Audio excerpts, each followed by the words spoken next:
This is an S-level signal, not normal news. Industry structure, profit pools, and expectations all moved at once. Memory just signed 5-year deals that cannot be cancelled. The largest United States memory maker reported its biggest night ever. Revenue grew more than 4 times from a year ago. Gross margin hit 85%, a record. That is the highest in the company history. But here is the part the market is still digesting. This time, the contracts changed the whole game. Let me explain what just happened.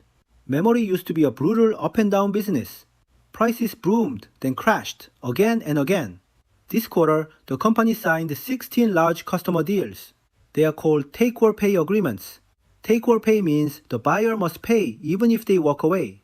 These deals run 5 years and cannot be cancelled.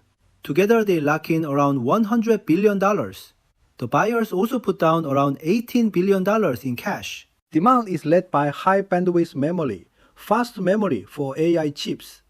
The profit pool is moving toward whoever controls supply. Now, look at 3 United States names in this chain. The first company is the memory maker itself. This is the most direct beneficiary, with the highest certainty. It sits right at the center of the signal. Its supply chain position is simple. It makes the memory that AI data centers cannot get enough of. The business evidence is strong and recent. Record revenue, record margin, and orders locked for 5 years. High bandwidth memory is fully booked. The earnings path is clear. More orders, higher prices, better margins, and fuller factories. The real moat here is the contract structure. 5-year take-or-pay deals give rare revenue visibility. That is the part the market has not fully priced. But there is a big risk. The stock has already run very far this year.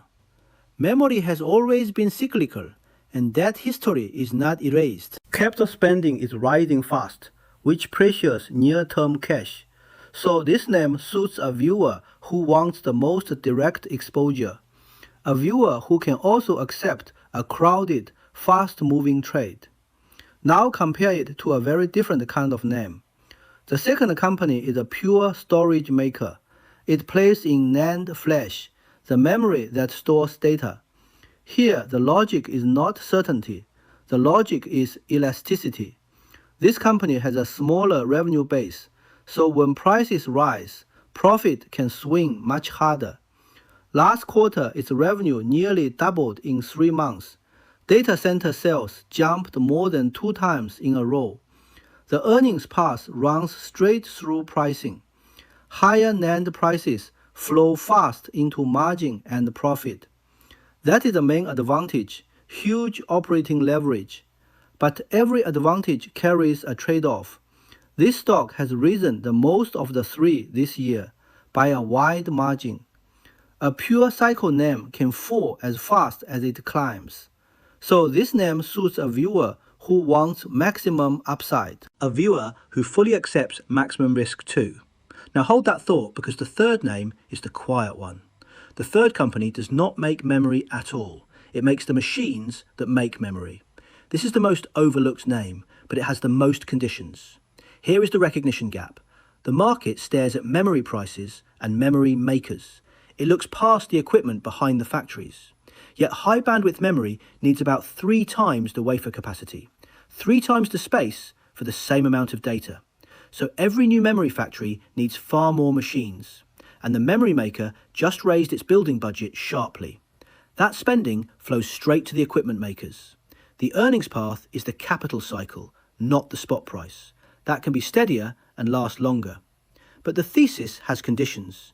The spending must keep flowing for years. And this name is not cheap either. It has already climbed. Now let me put the 3 side by side. On benefit certainty, the memory maker leads. On earnings elasticity, the pure storage name leads. On current market attention, both loud names are crowded. The equipment name gets the least attention today. That gap is the whole point of this breakdown. One is the most direct. One is the most elastic. One is the most overlooked. None of this is advice.